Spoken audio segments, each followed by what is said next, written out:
Installed on Monday as Rouse Ball Professor at Cambridge, known for his elegant lectures, Timothy Gowers needs no introduction. An immense intellect, analyst, and commentatorist, he receives the Field Medals in 1998 in Berlin. He's currently a CMI Prize Fellow. Timothy Gowers will speak today on l'importance des mathématiques.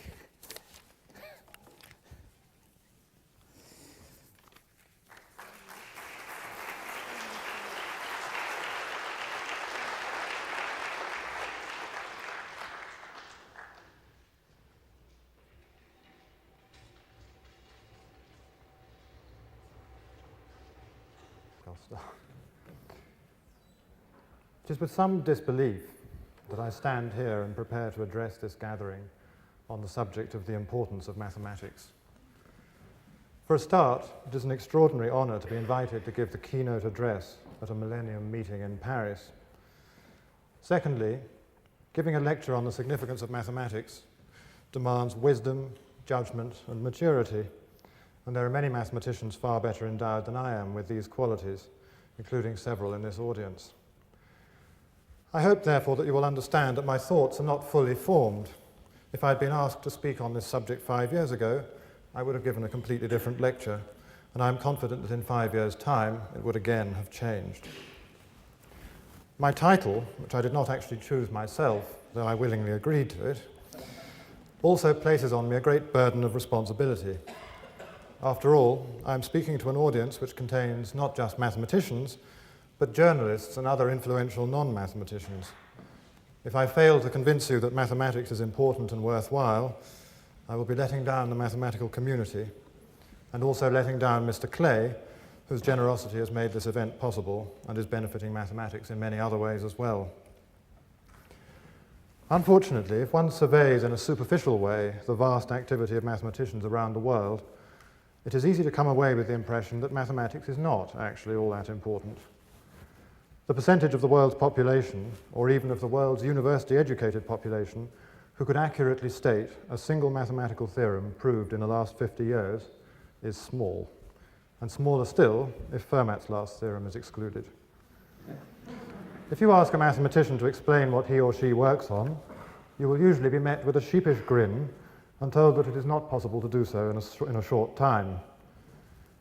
If you ask whether this mysteriously complicated work has practical applications, and we all get asked this from time to time, then there are various typical responses, not always all that impressive.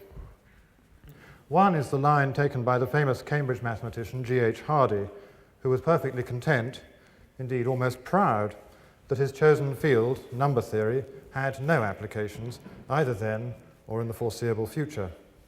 For him, the main criterion of mathematical worth was beauty.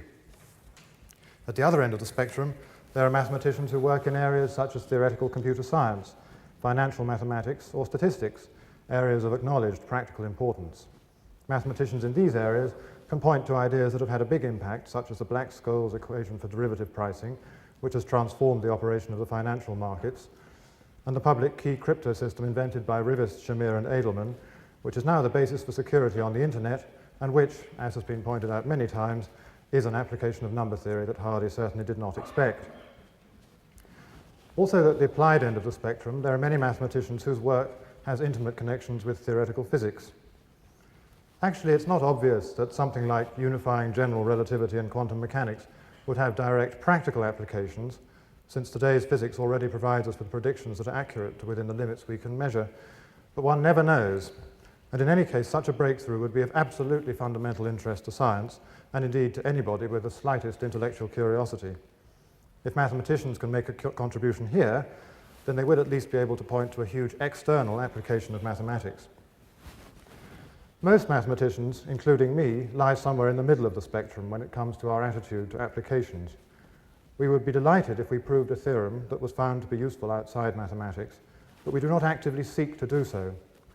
Given the choice between an interesting but purely mathematical problem and an uninteresting problem of potential benefit to engineers, computer scientists, or physicists, we will opt for the former, but we would certainly feel awkward if nobody worked on practical problems.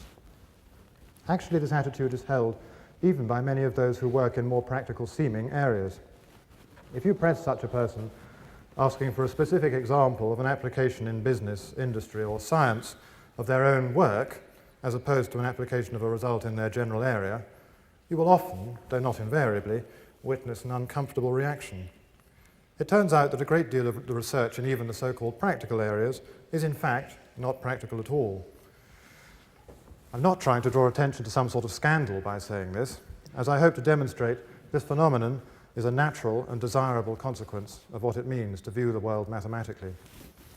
The reason for it is that mathematics is a two-stage process. Rather than studying the world directly, mathematicians create so-called models of the world and study them. This applies even to the simplest mathematics. After the age of 4 or 5, we do not study addition by actually combining groups of objects and counting them. Instead, we use an abstract mathematical construction, or model, known as the positive integers, that is, the numbers 1, 2, 3, 4, 5, and so on. Similarly, we do not do basic geometry by cutting shapes out of paper, partly because it is not necessary, and partly because in any case the resulting shapes would not be exact squares, triangles, or whatever they were supposed to be. Once again, we study a model, a sort of idealized world that contains things that we do not come across in everyday life, such as infinitely thin lines that stretch away to infinity, or absolutely perfect circles. Moreover, it does not contain untidy worldly things like chairs, or human beings, or hamburgers. If one works in a practical area of mathematics, then there will be two conflicting criteria for what makes a good model. On the one hand, the model should be accurate enough to be useful, and on the other, it should be simple and elegant enough to generate realistic and interesting mathematical problems. It is tempting, as a mathematician, to attach far more importance to the second criterion, mathematical interest and elegance, than to the first, accuracy, even if this means not immediately contributing to the gross national product of one's country. I'd like to give a quick example of this, which does come from theoretical computer science. So I shall just discuss quite a well-known problem. What I've got here is a network, or what mathematicians would call a graph. So the network contains various, you can call them nodes or vertices, whatever you like. And the problem associated with this network, or at least the problem I'd initially like to discuss, is it possible to colour in these circles here with two colours, let's say red and blue, in such a way that you never have the same colour joined by one of these lines? Well, how would we go about doing that? We could just start trying to do it. Perhaps we could colour in this node here with red. Once we've coloured this one red, if we've only got red and blue, then this one has to be blue, and this one has to be blue. Once those two are blue, this one has to be red, this one has to be red, this one has to be red. And you can see that actually once you've put in the first colour, everything else is forced. So let me just show you what the result of this analysis is.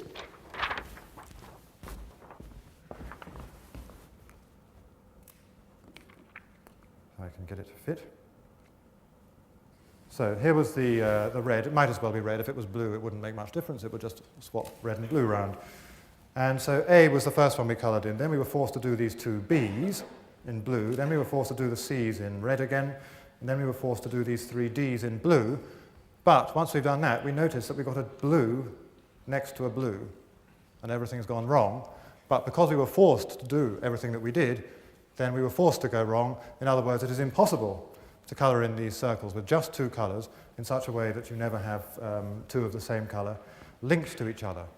Now that's quite a simple argument, as mathematical arguments go, and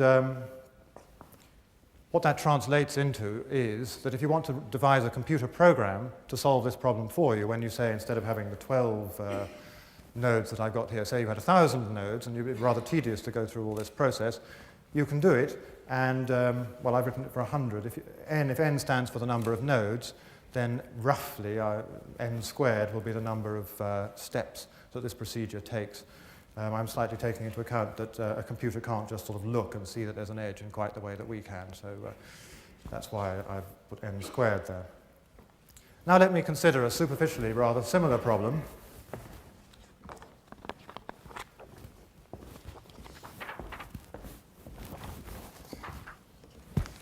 In fact, superficially very similar problem, because I'm going to put up another of these networks. It's a little bit more complicated, perhaps. Well, can we colour this one with 2 colours? No, we definitely can't, because there's a triangle here, and you certainly can't, if you've got this one red, then that has to be blue, and that has to be blue, and you've had it. So it's immediately obvious that you can't colour that one with 2 colours, but perhaps you could do it with 3. Well, how are we going to go about solving that? So the question, can you do it with 3 colours in such a way that you never have the same colour linked to itself? Well, we could start over here and put that one red, but then what do we do? That one could be blue, or it could be green. What should we do? Well, so far, perhaps we could just say without loss of generality, it's blue. And then here, well, that one could be green, or it could be red. And you can't say without loss of generality anymore, because this one's already red, so it sort of makes a difference whether it's red or blue, or at least it may make a difference. Now, if you try and do it by this sort of method, what you find is that you may well be able to fill in a few of them, and then somehow you get into trouble over here. You find that you can't put the colours in. To get out of that trouble, it may well be that you can't just take one step back. You have to take sort of several steps back and maybe change something that you did right near the beginning. And it turns out that actually, well, I would like to say with great certainty that there is no way of doing it, or no sort of quick way of doing it. That's actually an unsolved problem, but there is no known quick way of doing it. What would be a slow way of doing it? A slow way of doing it would be just to try all possible colourings of 3 things. So every conceivable assignment of red, blue, and green to these nodes, and just see if you find one that happens to work. Well, I didn't do that, actually. Of course, I chose the colours first and then drew the network. But it can be done in this particular case. There is a colouring with red, blue, and green, and you never have, unless I've made an embarrassing mistake, you never have the same colour linked to itself.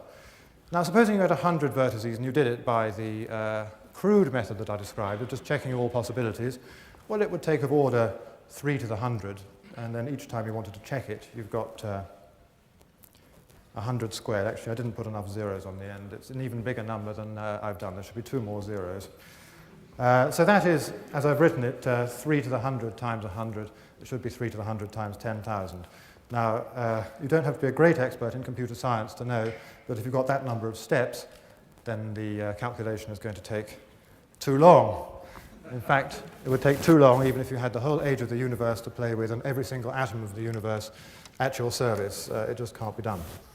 Now, what do computer scientists say about this? They want to distinguish between step-by-step procedures that are practical and step-by-step procedures that are not practical. And the convention is the following. If n is the size of the problem, which in this case might be the number of nodes, then a procedure is practical if it is no worse than a polynomial in n. So a polynomial is some expression like this, 100n to the 8 plus 73 n to the 6, some expression that looks a bit like that. Then the algorithm or the procedure counts as efficient, and if you can't say that there's some polynomial that gives you an upper estimate on how long it takes, then you say that it's inefficient. Now, why is that a good convention? Well, there are sound mathematical reasons for it, which I don't want to go into. What I want to point out here is that from a practical, or strictly practical point of view, it is not a good convention, because if you, e.g., had 100 vertices and you took this particular polynomial, that is the number of steps you would need, and that is, although not as big as the number I had over there, is still a very, very big, rather impractically large number. So computer scientists, or at least some computer scientists, deal with algorithms that you might call practical in theory, but not practical in practice. Now, there are, as I say, very, very good reasons for that, and which I don't want to go into, but just to say that you can be working in a practical seeming area in a rather theoretical way. I don't want to pretend that computer scientists actually think their algorithms are practical. Of course they know the distinction that I've just drawn attention to. So to summarize what I've said so far, most mathematicians, including those who work in useful sounding branches of mathematics, do not work on problems with direct practical applications. It would be dishonest of me to argue for the importance of mathematics by trying to pretend that this was not so.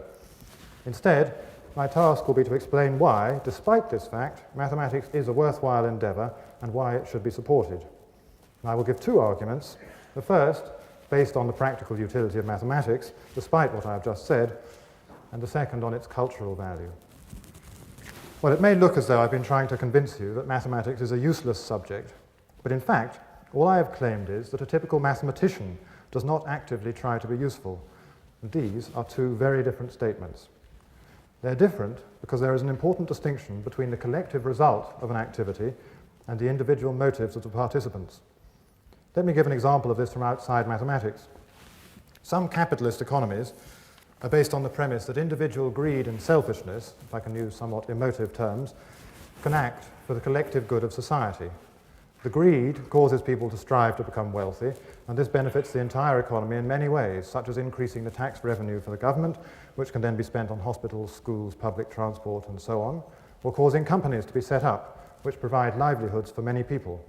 The individuals need have absolutely no interest in whether other members of society have satisfactory lives, provided that sufficient social order is maintained, but in an indirect way, their activity does benefit others. Of course, not everybody agrees that economies such as I have briefly described are a good thing, and the last thing I wish to do is to let politics intrude on a mathematical lecture.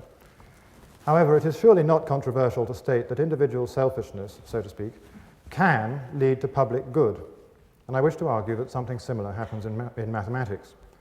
Although individual mathematicians are motivated primarily by a subtle mixture of ambition and intellectual curiosity, and not so much by a wish to benefit society, nevertheless, mathematics as a whole does benefit society. I would now like to examine in more detail why this is. One straightforward answer is this: mathematics is cheap, and occasionally produces breakthroughs of enormous economic benefit, either directly, as in the case of public key cryptography, or indirectly, as a result of providing the necessary theoretical underpinning for science. If you were to work out what mathematical research has cost the world in the last 100 years, and then work out what the world has gained in crude economic terms, then you would discover that the world has received an extraordinary return on a very small investment. And I haven't even mentioned the fact that those who engage in mathematical research also teach very bright students, many of whom do not themselves become mathematicians, but rather use their mathematical training in ways that directly contribute to the world economy. Taken as a whole, then, mathematics is undeniably important. However, a cost-cutting finance minister will notice a gap in the above argument. Might it not be possible to achieve the same benefits more cheaply? If the benefits of mathematics come from teaching and a few breakthroughs, while most mathematicians get on with their interesting but useless research, then why not cut the research funding to the useless areas and just support the teaching and the more practically oriented mathematics? One of my main objectives today is to expose the fallacy, or rather fallacies, that would lie behind such a proposal. The first one is the idea that it is possible to identify the areas of mathematics that will turn out to be useful. In fact, it is notoriously hard to predict this, and the history of mathematics is littered with examples of areas of research that were initially pursued for their own sake and later turned out to have completely unexpected importance. So I could mention the RSA algorithm yet again. A more fundamental example is the non-Euclidean geometry of Gauss, Bolyai, and Lobachevsky, which is internally consistent, despite such apparently paradoxical phenomena as the existence of triangles with angles not adding to 180 degrees. This paved the way for Riemannian geometry, which seemed to be an example of pure mathematics par excellence, until it turned out to be exactly what Einstein needed for his general theory of relativity.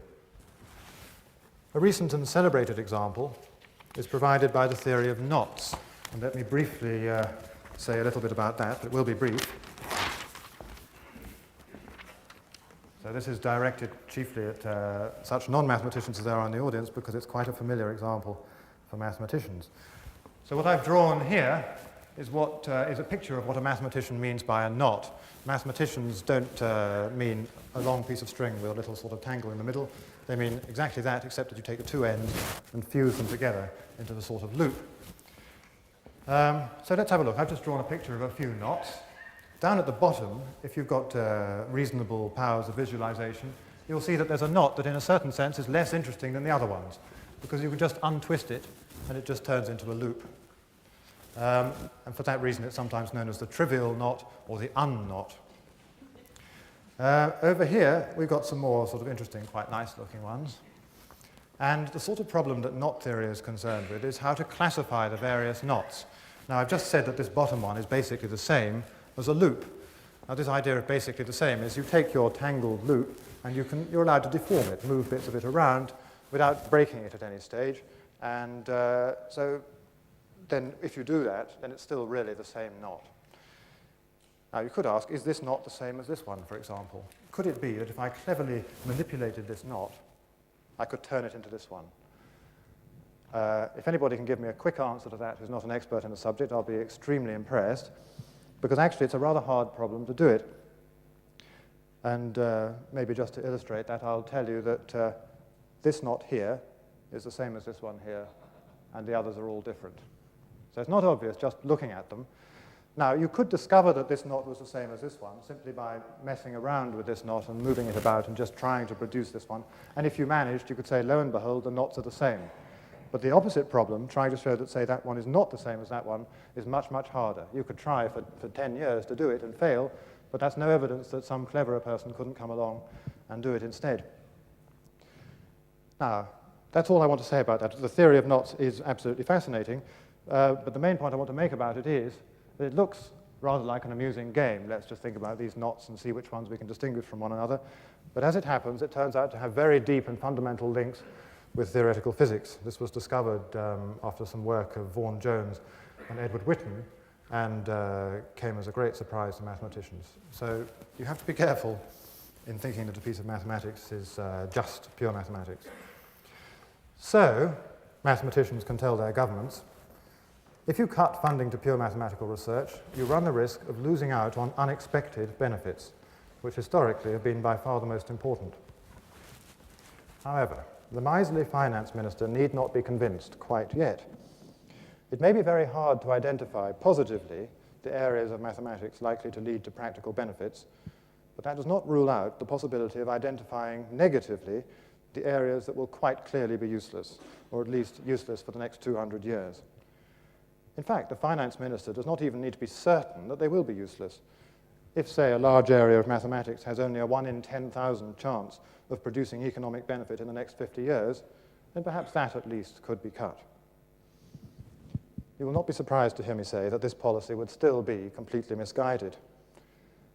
A major reason, one that has been commented on many times, and is in a way implied by the subtitle of this conference, a celebration of the universality of mathematical thought, is that mathematics is very interconnected, far more so than it appears on the surface. The picture in the back of the finance minister's mind might be something like this.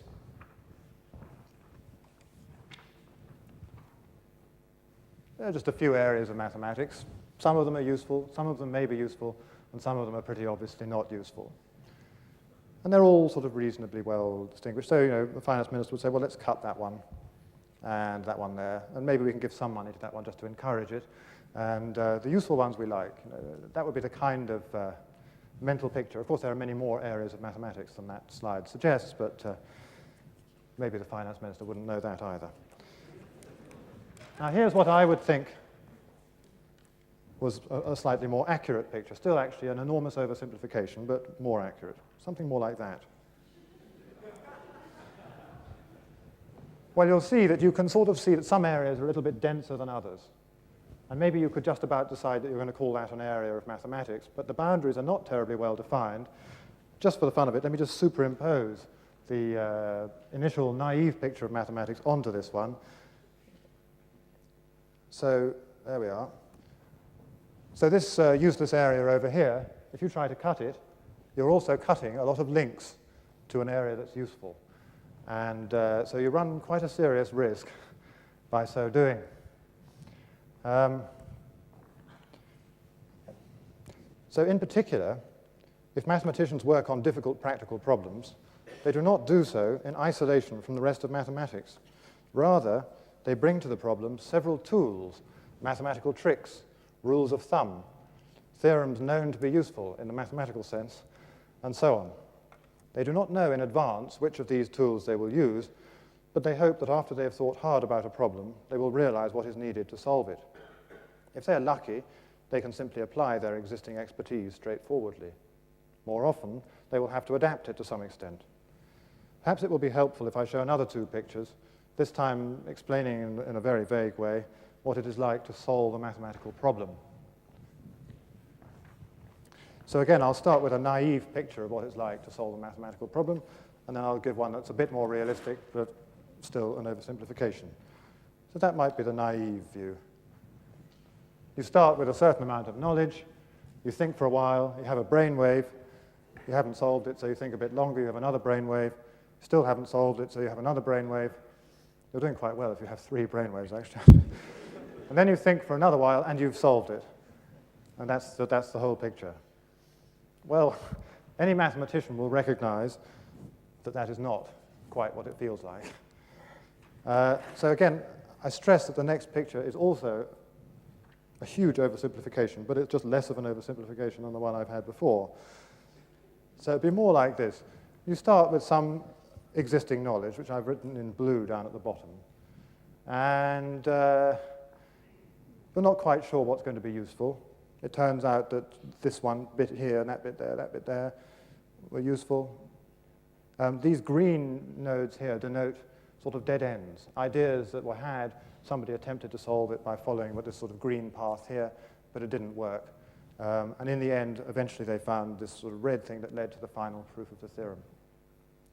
And so it's important that you've got a whole lot of parts here that you don't use, as well as a whole lot of parts that you do use. That's the real point that I want to stress. So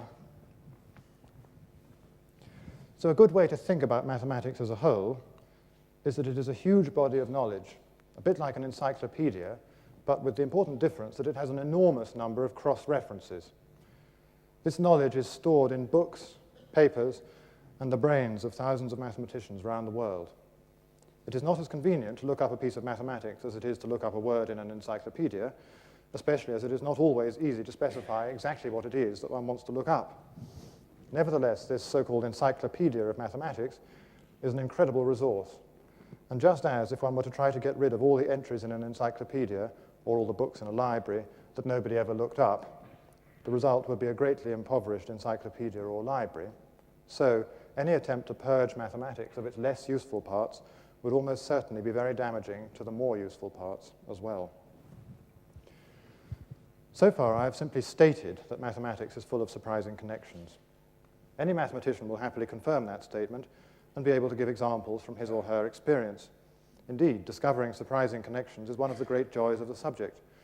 I would like to illustrate the interconnectedness of mathematics with an example in which I played a small part. I just want to describe 3 or 4 problems. I shall describe them rather briefly. So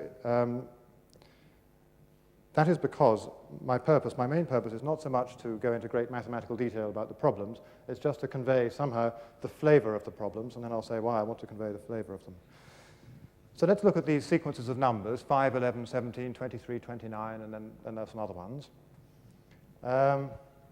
If you look at it, you'll notice that the jump from 5 to 11 is 6, then it jumps up by another 6 to 17, by another 6 to 23, and so on. So this sort of sequence where you jump by a regular amount is called an arithmetic progression. Here's another one, 7, 19, 31, 43. The jump is 12. And here the jump is 30, 11, 41, 71, 101, 131. And similarly for the bottom one. Now you might ask why I didn't continue those sequences further. Well, the reason was that all these numbers in black here have in common that they are prime numbers, something of great interest to mathematicians.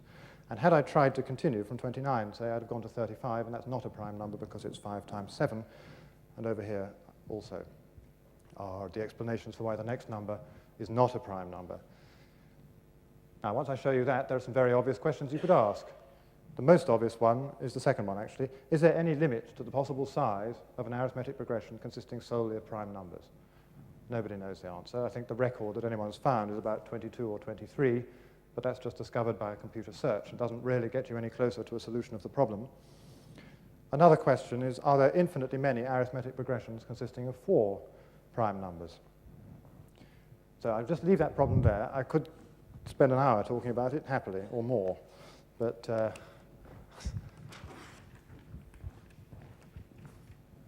problem number 2. Consider those numbers at the top. 3, 5, 8, 13, 14, and so on. What have I drawn these lines for? Well, notice that 5 minus 3 is 2, and that's the same as 29 minus 27. So I've picked out quadruples of these numbers, so it's like 3, 5, 27, 29, where the difference of 2 of them is the same as the difference of another 2. So another example, 14 take away 8, that's the green example, is the same as 35 take away 29. They're both 6. So I'll just leave that there. Now here's something else. If I take a set of numbers 1, 2, 4, 6, 23, 29, and call that A, what I mean by A plus A is the set of all numbers that I can make out of A by adding two things in A. So for example, 4 plus 6 is 10, and that's why I've written 10 over here. 23 plus 29 is 52, that's why 52 appears here. I've written down all the things I can make by adding two of those. Quite an interesting problem in certain contexts is how large the set is of numbers that you can make from your first set by adding two of them. And there's a theorem called the Balog-Semeredi theorem, which says if you have a set that's got rather a lot of these quadruples of numbers where the difference of 2 is the same as the difference of another 2, then it's not necessarily true that, so call that set A, it's not necessarily true that A plus A is small, but what you can do is pass to a rather large so-called subset. So here the subset is B, 1, 2, 4, 6. It's a subset because I've got 1, 2, 4, 6 up here, but I haven't taken the whole lot. And when I pass down to B and look at B plus B, it's quite a lot smaller than A plus A was. In fact, the ratio of the size of B plus B to B is 9 to 4, which is just over 2, whereas the ratio of the size of A plus A to A was 20 to 6. Now, roughly speaking, the Balog-Semeredi theorem says if your set has this sort of structure, it's got a lot of these, what I sometimes call additive quadruples, then you can find a large subset where when you add it to itself, you don't get something too much bigger. Again, I don't want to say anything about the significance of that just at the moment. Here comes problem 3.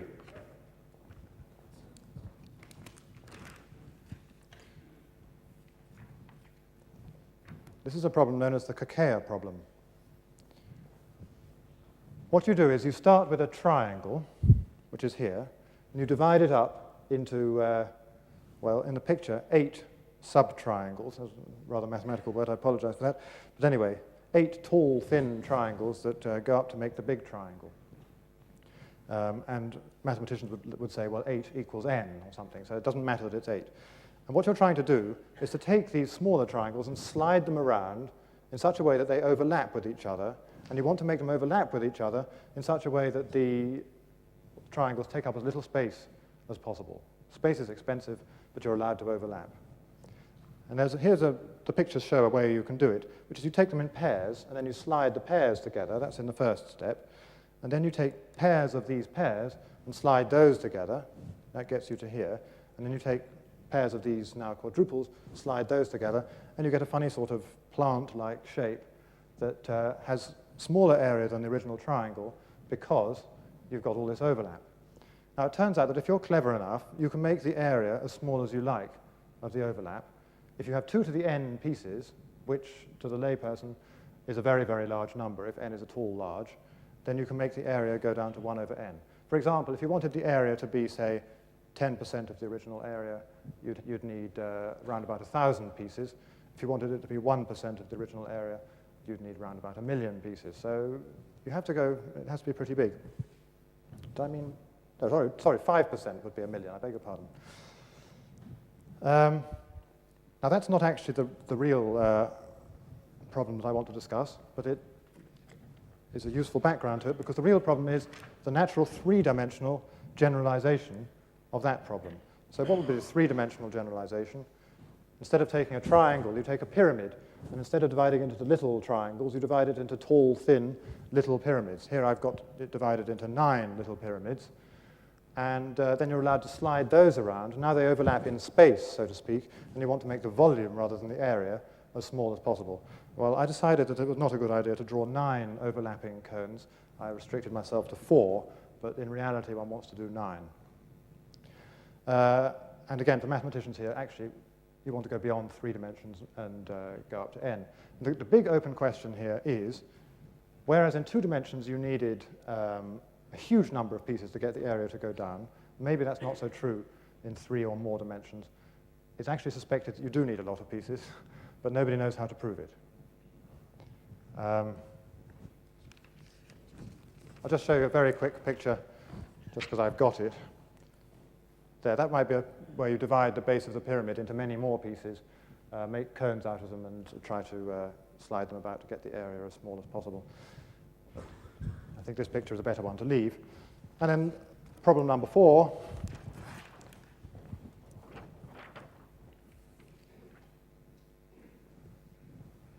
I'm not going to say much about this because it's very, very much not my area of expertise, but partial differential equations, as mathematicians will know, are absolutely fundamental to physics. If you want to model anything, more or less, you come up with a partial differential equation, and what you'd like to know about it is things like, does it have solutions? If so, are those solutions smooth? How do they behave? Do they blow up after a certain amount of time? And so on. And they describe phenomena such as wave functions, the flow of heat, waves, the motion of fluids, you name it. It's got a partial differential equation to describe it. And then there are linear ones. Those are sort of relatively simple, although there are plenty that's not known about them. And then there are nonlinear ones, which are, in some contexts, more realistic, but much, much harder to analyze. So I haven't asked a specific question here. There are lots and lots of questions. Now, you may ask, why did I choose those 4 rather different-looking problems? You may have guessed the answer if you don't know it, which is that they're not as different as they look. In fact, there are very close links between them. So you can get from arithmetic progressions in primes to partial differential equations by a sequence of links. Now, if you really want to know about this, what you have to do is come here tomorrow and listen to Terence Tao, who will be talking about it in some detail. But let me just describe what 1 or 2 of these links are like. If you're looking at arithmetic progressions of primes, it's very natural, and Erdős and Turan did this, to generalize the question to arithmetic progressions in more general sorts of sets. That led to a very famous theorem of Semerady, who solves the conjecture of Erdős and Turan. As an aside, that led to important advances in ergodic theory, which is a totally different branch of maths and surprised everybody. I was thinking about a different approach to Semerady's theorem and came up with a lemma, which was a sort of an improvement of the Balog-Semerady theorem, which I talked about a little earlier. Jean Bourgain noticed that he could use that lemma to improve the best-known answer so far for the Kakeya problem, the one about sliding cones about. Actually, I have to admit that Netz Katz and Terence Tao found a way of getting an even better improvement, not using the lemma that I talked about. But that's the way mathematics progresses, I think, and I don't think that completely invalidates the link. Bourgain had earlier proved that the Kakeya problem had intimate connections with the distribution of the zeros of the Riemann zeta function, intimately itself connected with the distribution of prime numbers, as Riemann showed us, which gets you full circle back to arithmetic progressions in primes, because you need to know about the distribution of primes, or you may need to, actually. And the Kakeya problem is also very closely connected to conjectures in harmonic analysis, which themselves you need for the analysis of certain partial differential equations, and that's what Terence Tao will be talking about, which is, of course, important for physics. Now, I'm not going to claim that thinking about arithmetic progressions of primes directly helps physics or something like that, but nevertheless, there's this huge interconnected web of knowledge, and you just can't afford to break bits off it. That would be my main message. So as a final cautionary tale for the hypothetical finance minister, let me also demonstrate that problems that look like nothing but fun and games can also turn out to be of direct practical importance, after all.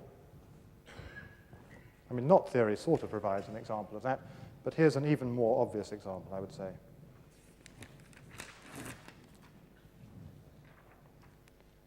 Timetabling.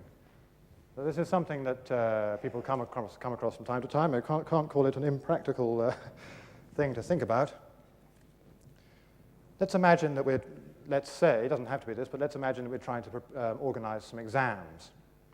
And so we've got 7 candidates, numbered 1 to 7, 8 papers, so A to H. So each candidate takes either 2 or 3 papers.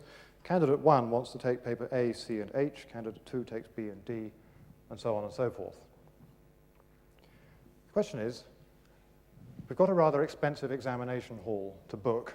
We've got to hire a rather expensive hall. We don't want to use it for more papers or more sittings than necessary. So how many sittings do we need? Well, candidate 1 is taking 3 papers, so there must be at least 3 sittings, but there's nothing to say that you couldn't have 2 different papers going on in the hall at the same time. So how are we going to solve this? Well, let's just think about which papers could coincide with each other and which ones couldn't. For example, we know we better not have paper A at the same time as paper C, because then poor old candidate number 1 would be trying to do 2 papers at once, and that we don't insist on. Similarly, B can't go with D, A can't go with G, A can't go with C, D can't go with E, and so on. Well, it's a bit annoying looking at this table here, so I just want to sort of represent that knowledge in a slightly more convenient form. I'll just draw a little thing here. So what I've done here is, this is paper A, and I've drawn a link from A to C to say that A and C are incompatible because candidate number 1 is taking them both. So when two papers cannot go together, I've joined them with a link. When they can go together, I haven't joined them. Now, what are we trying to do? We're trying to associate, well, let's say we're trying to do it in 3 sittings. So to each paper, we'll say, well, it'll either be the first sitting, second sitting, or third sitting. So to each of these nodes here, we'll associate the number 1, 2, or 3. What must we not do? We must not have 2 incompatible papers in the same sitting. So for example, we mustn't have 1 with A and 1 with C.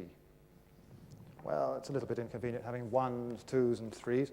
Might be nice if we just put a bit of color into it and said 1 is, say, what was it, red, 2 was green, 3 was blue, or something like that. So now what are we trying to do? We're trying to color these circles in with 3 colors in such a way that you never have the same color at either end of one of these links. That problem, I hope, will remind you of something. So it can be done. So any non-mathematicians were sitting there thinking, why on earth do mathematicians worry about coloring nodes of networks? Seems a rather strange thing to do, coloring things in, a bit childish. Well, actually, it's exactly the same problem as timetabling, and timetabling comes up in many contexts. And in fact, I would say more. You can transform this kind of problem much, much more than I've done. But maybe that will be discussed later on. So I think I've said enough on the economic case for supporting pure mathematical research in more or less its current form. And I would now like to turn to the cultural case. I, as I've said, am one of those individual mathematicians who do not directly strive to swell the national coffers. So let me spend some time explaining what it is about mathematical research that so appeals to me. Since mathematics is a very broad subject, and tastes and mathematical styles differ widely from one branch of this subject to another, this part of the lecture will inevitably be less universal and more personal than the first. However, I believe my experience is fairly typical. I hope that in France, of all places, a cultural argument will be taken seriously. My home country, England, was famously described by Napoleon as une nation de boutiquiers, a nation of shopkeepers.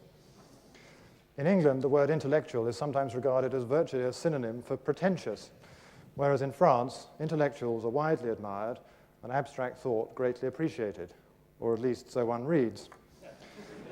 The cultural case, in brief, is that knowledge is worth pursuing for its own sake. Just as one of the rewards for individual mathematical or other cultural success is a form of immortality, so entire societies, ancient Greece being the most obvious example, are remembered for their contributions to knowledge long after their political and economic influence has faded. A society that deliberately turns its back on the pursuit of knowledge is, to put it bluntly, a boring society. On the other hand, it would be foolish to suggest that all knowledge, or even all mathematical knowledge, is of equal value. What I shall do now is talk a little about a theorem that I definitely do find worth knowing for its own sake. Perhaps one day it will be useful as well, but for now, I present it as an example of beauty in mathematics. The idea that a piece of mathematics could have an aesthetic appeal puzzles those who have never experienced it, or perhaps I should say never knowingly experienced it. The theorem I've chosen as my example is very well known in the right mathematical circles, but it is not one of the giant theorems of the 20th century and is completely unknown outside mathematics. This is a deliberate decision on my part because I want to make the point that mathematical beauty is not confined to 1 or 2 spectacular and famous theorems, but lurks everywhere, waiting to surprise and delight us. So here comes another lot of numbers. Is there room for it? Not quite. Well, those are the numbers from 2 to 100. It's not immediately apparent that that's what it is, but if you do the sums that I've indicated, you will find that it really is the numbers from 2 to 100 in that order. So we go 2, 3, and then 2 by 2 is 4, 5, 2 times 3 is 6, and so on. So what I've done is write the numbers from 2 to 100 in their prime factorizations. I take each one and write it as a product of primes. And next to it in green, I've just written how many primes I needed. Let me just read out the beginning of that sequence. It goes 1, 1, 2, 1, 2, 1, 3, 2, 2, 1, 3, 1, 2, 2, 4, 1, 3, 1, 3, 2, 2. So is there any pattern that one can spot there? I don't know. It's not really... if you could really spot a sort of simple pattern, then probably you would have made a mistake, but if not, you'd become very famous. It seems somehow rather sporadic and difficult to make head or tail of it. Well, in order to make head or tail of it, what I decided to do was just to count up how many of these numbers needed one factor, how many needed two factors, how many needed three, and so on. So a number that just needs one factor is precisely a prime number, whereas a number that needs 6, which happens twice with 64 and 96, is a product of lots of small prime numbers. And so here's a little table. 25 prime numbers, 34 numbers had 2 factors, and so on. And underneath I've just drawn a bar chart which encapsulates the information in the table above. Now, even a non-mathematician, if he's feeling particularly speculative, may notice something about the shape of this bar chart. It goes up, and then it goes down. But when it goes down here, it sort of slightly levels off at the bottom. This is a fairly familiar sort of shape. It's the well-known bell curve that comes up in probability. So it's sort of tempting, maybe a bit silly, but tempting, just to try to fit a bell curve to this thing. So that's what I've done here. Now, you could object to that, saying that the bit on the left is not very realistic. But 100 is a small number, as mathematical numbers go. And if you were feeling really sort of, well, if you were just in dreamland, you might think, perhaps if you took a much bigger number, it would get a bit closer to a bell curve, and a much bigger number still. Well, this thought occurred to somebody called Katz, and he was a probabilist, so somehow the idea of a bell curve seemed reasonably natural to him. But it wouldn't have seemed natural to a number theorist in his day, because somehow the prime numbers are completely deterministic. Why should probability have anything to do with them? And he couldn't prove that the bell curve had anything to do with it, but he went and gave a talk in the Institute for Advanced Study in Princeton, and by good fortune, Paul Erdős was in the audience. He didn't seem to be concentrating all that much, but that never meant anything with Erdős, because by the end of the talk, he said he could prove that the bell curve did indeed genuinely occur. I'm not going to say much about this slide, but let me just say that it was known that the average number of prime factors of a number near a number n is the logarithm of n. And if you want to work out what that is and you're not very familiar with logs, roughly speaking, you take the number of digits of your number, multiply by 2.3, take the number of digits of that, and multiply by 2.3. That means if you start with a very big number, you get quite a lot smaller number at the end of that process. Well, a very nice theorem of Hardy and Ramanujan, which was greatly simplified by Paul Turan, was that actually not only is that the average, but most numbers are close to the average. Most numbers have roughly log n prime factors, but the summit of this sort of theorem was the Erdős-Katz theorem that resulted from this talk, that it really is true. This word normally distributed, this phrase, is the mathematical way of saying you do get a bell curve. Now, why is that a beautiful theorem? That's what it was supposed to be.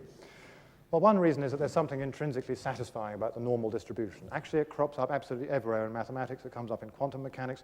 You name it, the normal distribution is everywhere. And so mathematicians who are used to it think of it as a very simple object. Another reason is that it reveals some sort of hidden structure in the primes. If I draw that picture, you don't really see a bell curve. You see a very vague suggestion of one, but you don't actually see it. And if you really wanted to see it, you'd have to produce an enormous number of factorizations, which is really beyond what one could reasonably do. So it's sort of hidden in the sense that you can't directly appreciate it. The third thing is I think that it's just a completely outrageous conjecture to make in the first place, that probability should have anything to do with the primes. And the fourth one, perhaps the most important of all, is that the proof is very beautiful, and I would just like very briefly to sketch that. So this is what was going on in Erdős's mind during the latter part of Katz's talk. Most numbers, as was known, have about log n prime factors, I'm going to do it in very brief qualitative terms. Therefore, most prime factors of most numbers near n are small, because if they're too large, then they would multiply to something bigger than n. Then you look at whether the number is even, whether it's divisible by 3, whether it's divisible by 5. A tool called the Bruun sieve tells us that those events are sort of roughly independent. Now, Erdős, unlike Katz, lived and breathed the Bruun sieve. That was really his big advantage. Had they been precisely independent, then you would expect a normal distribution, because that's where normal distributions come in. And 5, the most important of all, if you then add the numbers, you don't say small, large, and that kind of thing, you can actually get that sketch of an argument to work. That's something I'd like to stress, because there are many romantic stories about mathematicians who are going for a walk in the mountains, and they suddenly have an idea, and they know that they just have to go back home and write it all out, and they've got a wonderful theorem. There are some very famous examples of that. A more common experience for me is I suddenly have this wonderful idea, and I say to my wife, Emily, I think I've got it now. Can I just go upstairs for a while? And so I go upstairs. A little bit later, I come downstairs. A little bit later still, she finally gets around to asking, how did it go? I say, oh, so yes, no, it didn't really work. And I think that's probably, for every romantic experience where it does work, there are probably 99 that don't. And that's for the benefit of non-mathematicians. Mathematicians will, of course, know that what I'm saying is true, unless they're very different from me. Now I'm doing something rather ambitious, not exactly attempting to define beauty, but at least to say a little bit about what beauty sometimes involves. So symmetry is obviously often a component of beauty, and balance, sort of nice compositions, some sort of tension between simplicity and complexity. If something is too simple, it's not beautiful, because you can just see at a glance what it is. If it's too complicated, it's just completely haphazard and you can't really appreciate it. But something in between is where beauty seems to appear. Similar tension between regularity, irregularity, predictability, and unpredictability, and patterns that you can sort of appreciate but not immediately understand. And I think the Erdős-Katz theorem has many of those qualities. I've got a few pictures here. I'm hoping that you will agree with me that this arrangement of squares here is more beautiful than this one. Of course, neither is spectacularly beautiful, but this one is somehow a bit more satisfying than this one. Now, there is a perfectly sound mathematical reason for this. I've got a 13 by 13 grid, and here I take every 8th square going along like this, and here I take every 9th square. Now, 8 and 13 are consecutive Fibonacci numbers, so the ratio 8 to 13, or 13 to 8, is close to the golden ratio, and for very good mathematical reasons, that tends to lead to a nice balanced arrangement, whereas here I've got, I'm taking every 9th square, and 3 9s are 27, which is close to 2 13s, 26, and that leads to these rather unsatisfying sort of vertical-seeming stripes. Here I took the graph mod 13, this is just for the benefit of mathematicians, of x squared against x. That's a 0 along the bottom. And here I took a completely random arrangement. I chose each square with probability 1 over 8. It's quite interesting to compare them. The random one is actually not completely unsatisfying, I think. It's got a certain balance to it. This one's got a bit of symmetry. You can actually make these comparisons. So I think it's not completely outrageous to talk about beauty in mathematics. So I hope that even if the Erdős-Katz theorem has not just given you an intense aesthetic experience, you can at least see how it might do so for those who spend their lives devoted to mathematics. I would like to end by returning to the word importance, because, interestingly enough, the beauty of some mathematics contributes to its importance. This is not just because we want as much beauty in the world as possible. After all, the beauty of higher mathematics is appreciated by only a tiny minority of the world's population.